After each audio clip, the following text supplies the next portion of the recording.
قبل ما نبدأ الفيلم، ده فيلم بلاك فون الجزء الثاني الجديد، ولو عاوزين نلخص الجزء الأول اكتبوا لي في التعليقات.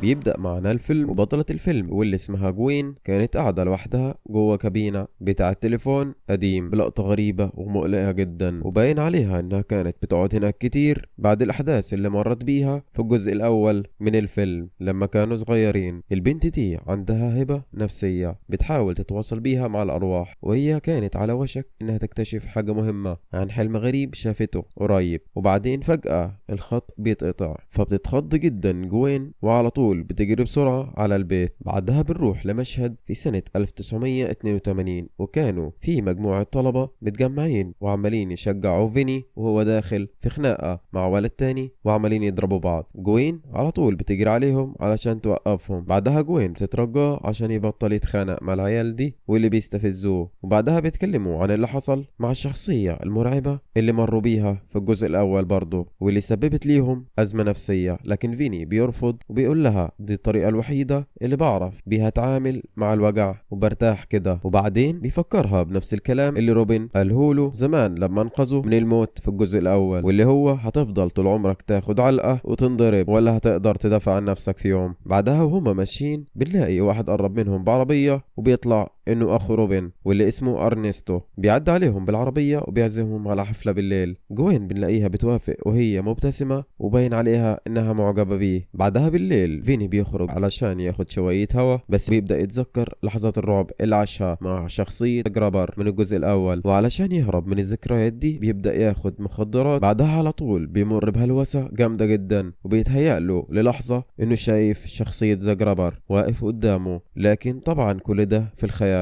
وفي مكان تاني مجموعة أطفال بيقضوا أجازتهم عند بحيرة اسمها الباين، وكانوا بيضحكوا بيلعبوا لحد ما راجل مسلح بيظهر فجأة وبيجري ورا ولد منهم وسط التلج. المطاردة دي بتنتهي بشكل وحشي جدا، الراجل بيقتله بدم بارد. بعد الجريمة بينحت رسالة تحت التلج، والرسالة دي موجهها لجوين تحديدا. بعدها بنروح لجوين اللي بتصحى مفزوعة من كابوس جديد، مش فاهمة الأرواح عايزة تقول لها ايه المرة دي. وفجأة جرس التليفون بيرن جنبها، بتمد ايدها عشان ترد بس بتكتشف ان الصوت مش جاي من جوه البيت اصلا. بعدها فيني بيشدها من الحالة اللي دخلت فيها وبياخدها لجوه وهي بتحكي له عن الحلم المرعب اللي مرت بيه، لكنه بيستهيف كلامها وبيستهين بيه وبيقول لها ما تكبريش الموضوع. بعدها بيوم في المدرسة البنات بيتريقوا عليها وبيتنمروا وطلعوا عليها اسم الساحرة جوين، ودي طبعا مستفزة جدا ليها، بس ارنستو بيتدخل وبيهديها وبيحاول يضحكها وبيديها تذاكر سينما عشان يطلعوا مع بعض، ومعها شوية تعويذات بيقول لها ممكن تساعدها في الهواية بتاعتها وانها تشوف اللي محدش بيشوفه. الحركة دي طبعا بتخلي جوين تتعلق بيه اكتر وتحبه. في نفس اليوم فيني بيقف عند محل وهو خارج بيسمع تلفون في الشارع بيرن. بعدها بيقرب من التلفون وهو قلقان، بيمسك السماعة وهو خايف بيقول مش هقدر اساعدك. بعدها بيسيب السماعة وبيقفل، واللي ما كانش عارفه ان التلفون ده ما اشتغلش من سنين وبايظ اصلا. وفي الليل بنروح لمجموعة اطفال بيتجمعوا حوالين نار كانوا عاملينها عشان البرد والتلج اللي هم فيه، فبنشوف واحد منهم بيبعد علشان يروح يعمل حمام، بس المفاجأة بتظهر شخصية ذا جرابر من العدم وبيهجم عليه بفاس وبيخلص عليه في لحظة. وبعدها بنشوفه هو بيحرق جثته، لكن بعدها بنشوف روح الولد المحروقة بتطلع من تحت التلج بتاع البحيرة وتسيب رسالة غامضة تانية موجهة لجوين. بعدها بنروح لجوين اللي بتصحى مفزوعة تاني وبتنهج كأنها كانت بتغرق، ولسه صوت التليفون بيرن في ودنها، لكن المرة دي بتقرر تواجه اللي بيحصل بنفسها وبتنزل برا علشان تدور على مصدر الصوت بتاع الرن ده، بس بدل ما تلاقي تليفون بتلاقي جثة الولد المحروقة قدامها. المنظر كان مرعب جدا لكنها ما هربتش، فبتروح لبيت ذا جرابر المهجور وبتدخله على امل انها تتواصل مع الارواح من خلال التليفون بتاعه. بعدها بتمسك التليفون وبتسمع في السماعة صوت غريب بيرد، وبتعرف انه واحد اسمه هوب اندلر، واحد من ضحايا ذا جرابر، بيقول لها انه اتقتل عند البحيرة في منطقة الباين، وبيحذرها ان ذا جرابر لسه عايش وماتش ومستخبي جوه الجبال. بس قبل ما يكمل كلامه الخط بيتقطع فجأة، فجوين بتسمع صوت وراها وبتخاف جدا، وفجأة تكتشف انه اخو ذا جرابر الميت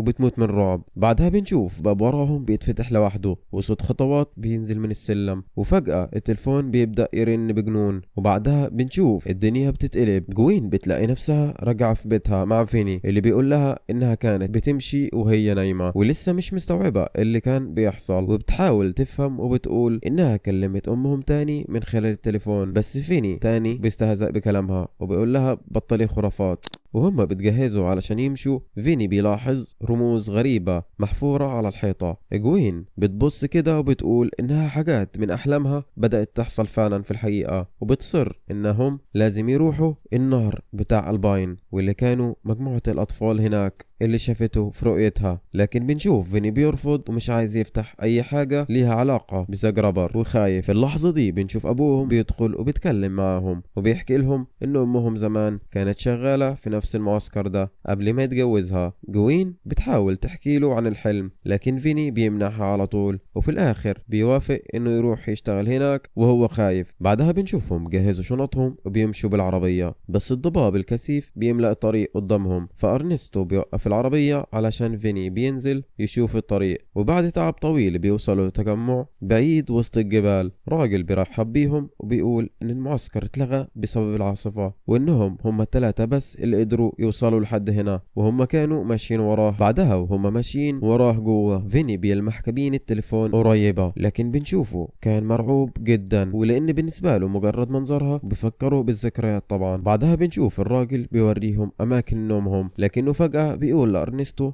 إنه محضر له كوخ تاني لازم ينام فيه لأنهم مش هينفعوا يناموا مع بعض. وفي الليلة دي جوين بتحلم بكابوس أفظع من كل اللي مر بيها قبل كده. بنشوفها واقفة فوق بحيرة متجمدة وحواليها أطفال كلهم ميتين وكانوا بيبصوا لها بنظرات حادة جدا ومرعبة، وطبعا جوين اتفزعت وماتت من الرعب. بعدها بنشوف فيني بيخرج من الكوخ وعمال يشرب سجاير، وفجأة بيسمع صوت تليفون بيرن من الكابينة في الناحية التانية من الطريق، فبيقرر انه يمشي ناحيته لكن بحذر وهو خايف. بس قبل ما يوصل فجأة النور كله بيطفي، وبنشوف جوين تصحى مفزوعة في اللحظة دي والجرس رن تاني، ففيني بيرد وصوته بيرتعش وهو بيقول مش قادر اساعدكم خلاص. فبنشوف النور بيرجع تاني ينور بعدها بيطفي، وبنشوف جوين في الكوخ بتحس بحاجة غريبة، بتحس ان في صوت حركة تحت السرير، فبتنزل تبص فبتلاقي جثة ميتة بتبص لها بعين مفتوحة ومبرقة عليها. اما فيني بيكتشف ان الصوت اللي على التليفون مش لأي روح، ده صوت جرابر نفسه. وقبل ما يلحق يعمل حاجة كابينة التليفون بتتقفل عليه لوحدها، فالرعب بيسيطر عليه اكتر وبينفزع. وفي نفس الوقت جوين الارواح الميتة بتهاجمها، بيتلموا حواليها بغضب وكأنهم كانوا عايزين ينتقموا منها. بعدها بنشوف فيني جرابر عمال يكلمه على الخط وبيقول له المرة دي مفيش هروب.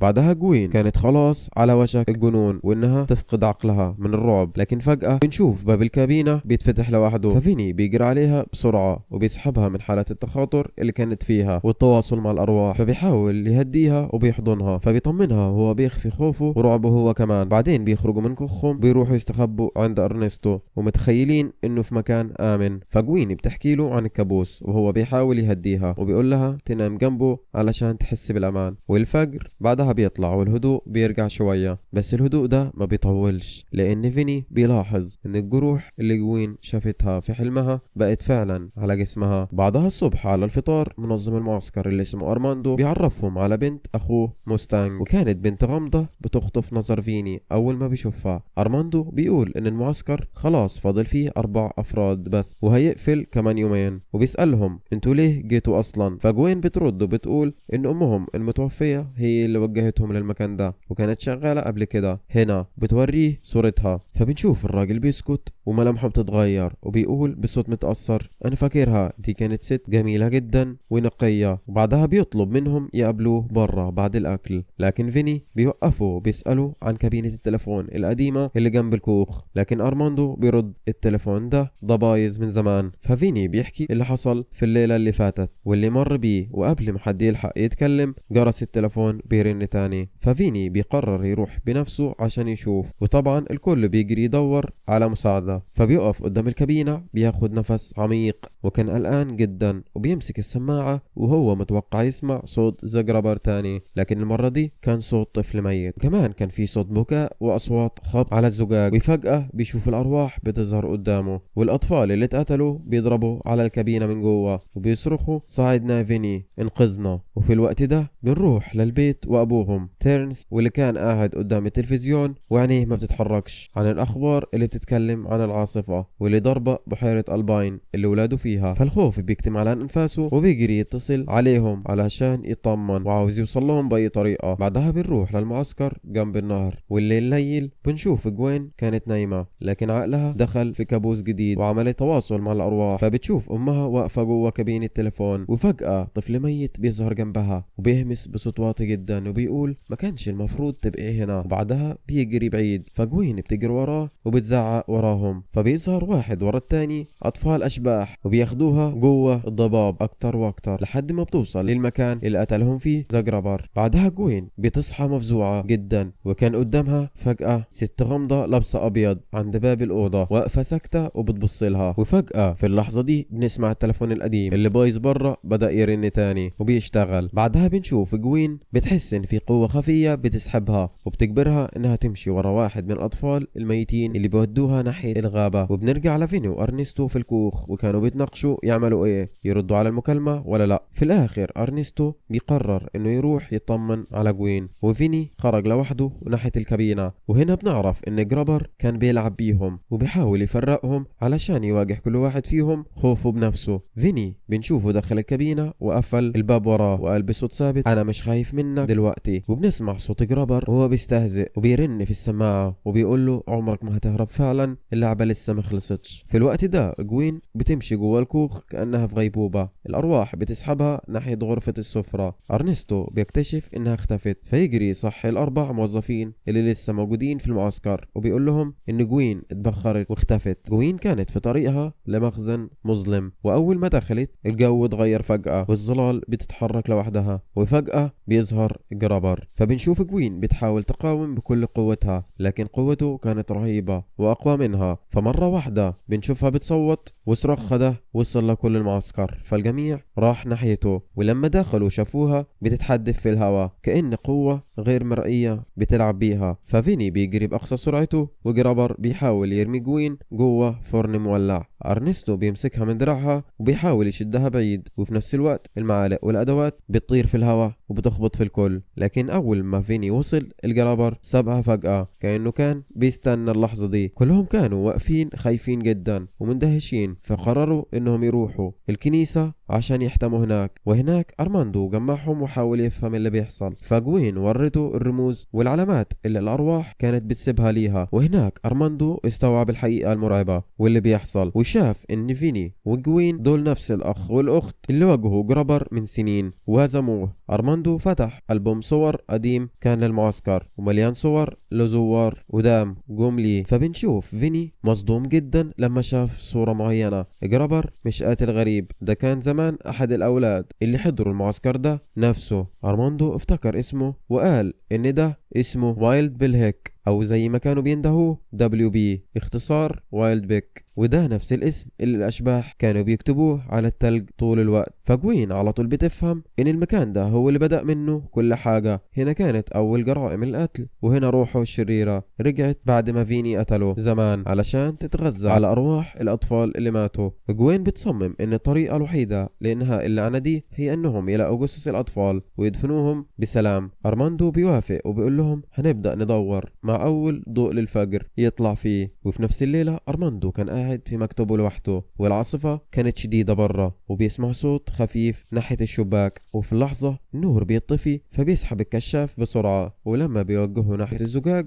فجأة بيلاقي وش جرابر مرسوم بالدم على الإزاز. بعدها مع طلوع الشمس الكل نزلوا يدوروا حوالين بحيرة التلج وساعات بتمر وهم بيفتشوا لسه لكن النهار بيخلص بسرعة والليل جه ورجعوا للكوخ تاني. فجوين راحت عشان تنام وبدأت تحلم في كابوس جديد بس المرة دي كان مختلف. أمها أمها كانت جوا الكابوس معاها، فعلى طول بتصحى مفزوعة وكأن في حاجة غلط حصلت. فجوين وهي مفزوعة أرنستو بيحاول يهديها وبيخليها تنام، لكن هو مش عارف. بعدها جوين بتروح تتواصل مع عالم الأرواح تاني وبتدخل في كابوس جديد، وجوا العالم ده جوين بتشوف أمها ماشية وهي شايلة ملايات، فبتروح وراها وبتشوفها رايحة على بيت جرابر، وبتبص جوا من الشباك فبتشوف جرابر وهو بيكبر طفل مرعوب انه يركب عربيته. فبنشوف امها وهي بتحاول توقفه، لكنه بيهاجمها كله عنف وبيرميها جوا العربية. وبعد لحظات بيطلع تاني وعينه بتيجي على جوين، بيبص لها وهو مبرق بنظرات مرعبة وبيقول لها تعالي لو تقدري انك تنقذي امك. فعلى طول بنشوف جوين بتروح ناحيته وبتركب العربية علشان تنقذ امها، والباب بيتقفل وراها وبنلاقيها جوا راكبة مع شخصية تانية لجرابر وكان قاعد قدامها. وبعدها بيروحوا بالعربية بيرجعوا ورا بالزمن لذكرى كانت مؤلمة جدا لجوين، وبترجع في اللحظة اللي ماتت فيها امها، وبنشوف امها انها ما انتحرتش ولا حاجة، ده كان جرابر هو اللي دبر الموضوع ده كله واظهر للناس انها كانت هي المنتحرة. بعدها بنشوف ابوها وهو بيقرب من امها وكان زعلان ومتضايق جدا، الحزن كان باين على وشه بطريقة محزنة جدا. وفجأة جرابر ظهر تاني وكان ماسك فاس في ايده وبصلها وهو بيقول لها هديكي بداية صغيرة وفرصة نجاة، اجري. وفعلا بنشوفها بتجري زي المجنونة ونزلت تحت على القبو، وهناك سمعت التليفون القديم بيرن جامد، ولما بترد بتسمع صوت والدتها بتقولها بخوف استخبي بسرعة. جوين جريت ورا الحيطة، لكن صوت الخطوات جرابر كان بيقرب وصوت الحزام اللي بيجر وراه بيرعبها جدا، والفأس اللي ماسكه كان بيلمع في الضلمة. فبتجري لكن في الآخر بيحصرها ونزل عليها ضرب، وبنشوف ان الضربة دي ما اصابتهاش بس في الحلم، لكن الجروح نفسها بدأت تظهر على جسمها وهي كانت نايمة في الكوخ. ارنستو كان بيهزها جامد وعمال يقول فوقي يا جوين فوقي، بس كانت غرقة في الغيبوبة النفسية والحلم ومش سامعة حاجة. وفجأة بنلاقي ان باب بيتفتح لوحده وطلع منه واحد من الاولاد الميتين، فبيمسك ايدها وبيخرجها، وفي لحظة لقيت نفسها واقفة فوق بحيرة متجمدة، وارماندو هناك بيحاول يسيح التلج علشان يطلع رفات الولد وقصته، وفعلا بينجح. لكن جوين وهي بتحاول ترجع في وعيها سمعت التلفون الخارجي بيرن تاني، صوت جرابر كان طالع من السماعة وبيستفزها. وفي العالم الحقيقي كان واقف جنب أرماندو عند البحيرة وعمال يحفر بالتلج، وكانت نيته مش سليمة. وقبل ما جوين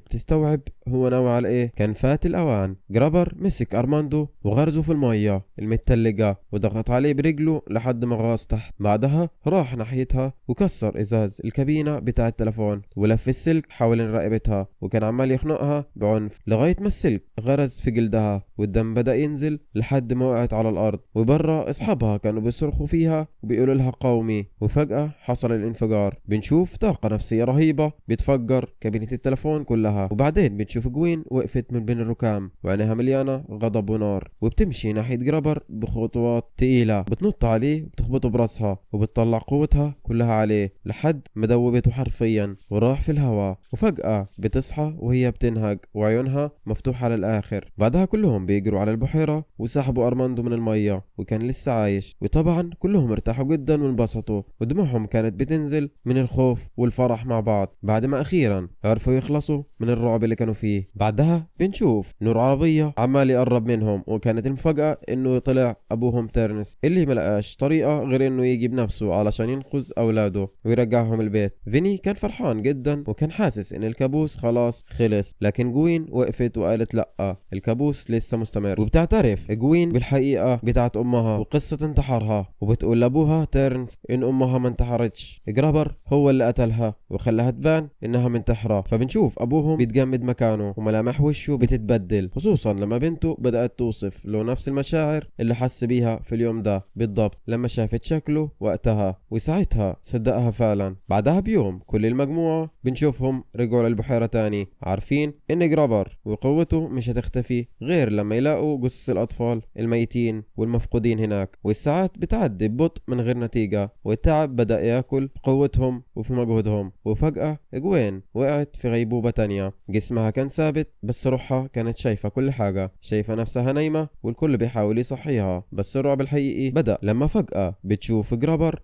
بيتزحلق على الجليد وبيجي ناحيتهم بسرعة. بنشوف كنيس كان أول واحد بيتهاجم واتقتل على طول. وتحت سطح التلج روح جوين كانت بتحاول بكل قوتها تطلع أجساد الأطفال الميتين لفوق علشان ينجوا. وفوق الجليد جرابر حاصر فين نفس اللحظة اللي عاشها زمان لما مات أول مرة، وتيرنس رمى نفسه عليه علشان يساعده وينقذ ابنه. وفيني بدأ يقاوم بكل ما فيه القوة. في اللحظة اللي طلع فيها جسد أول ولد قوة جرابر بدأت تضعف، وده ادى فيني فرصة إن يزقه لبعيد، لكن الوحش ما استسلمش وهو بيهاجم تاني. طلعت روحين تانيين من تحت المية مسكوه من رجليه، وبعد لحظات التلاتة الأولاد الميتين ظهروا قدامه والانتقام بدأ. فبنشوف جوين بتمسك الفاس وبتصرخ بكل غضب اللي جواها ونزلت بيه على دماغه. فيني في اللحظة دي شد القناع من وشه ومسح وشه في التلج لحد ما اتكسر تماما. جوين قطعت رجله عشان ما عرفش يهرب، وساعتها هما الاتنين رموا جسمه المتشوه في البحيرة. فبنشوف أرواح الأطفال الميتة بيسحبوه لتحت البحيرة في عمق المية لحد ما المية بلعته بالكامل. ولأول مرة جوين وأخوها فيني وقفوا سوا بالسلام، عارفين إن اللعنة خلاص كده انتهت. فبنشوف روح جوين رجعت لجسمها وفتحت عينيها على وش اللي كان بيبص لها بارتياح ودموع في عينيه. فحضنته وبسته وهي بتتنفس بالراحة. وقبل ما يمشوا من البحيرة التليفون بيرن آخر مرة. فجأة جوين وقفت مترددة، وبعدين بنشوفها بترد من السماعة. سمعت أصوات الأرواح اللي انقذتها، وكمان بتسمع صوت أمها. وبعدين الخط فصل وبس انتهى الفيلم. ودي كانت نهاية فيلم بلاك فون الجزء الثاني. أتمنى أنه يكون عجبكم، ولو عايزين نلخص الجزء الأول اكتبوا لي في التعليقات. لا تنسوش اللايك والاشتراك. ما يلا أفلام بس كده، يلا سلام.